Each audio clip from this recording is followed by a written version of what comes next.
Za 660 evra jedan par može da uživa u čarima Amoljanije 10 noći u avgustu, a jedna četvoročlana porodica za 920 evra.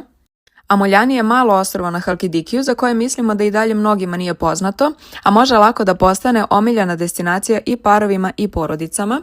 Pripada Atosu i udaljen je svega 10 minuta vožnje trajektom od kopna. Porodice ga rado biraju zbog sitnog mekanog peska, prozirne vode i mirnog okruženja, dok je za parove odličan izbor jer cijelo ostrvo može vrlo lako da se obiđe i skuterom. Kako je ostrvo malo, do svake plaže će vam trebati najviše 10 minuta vožnje, a ne morate brinuti ni o parkingu jer ćete vrlo lako da se snađete.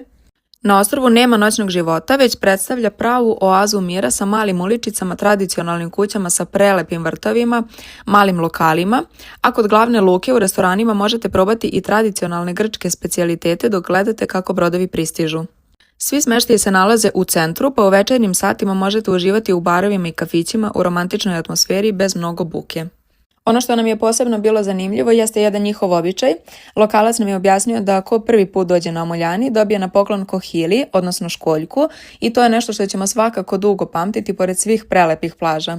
Istražite ovo ostrvo dok je još ovakvo, prirodno, mirno i bez masovnog turizma. Ovaj smještaj je skroz popunjen, ostala su samo 3 termina, naveli smo ih u opisu, pa ako vam se ovako nešto sviđa nemojte da čekate i rezervišite na našem sajtu nikana.gr.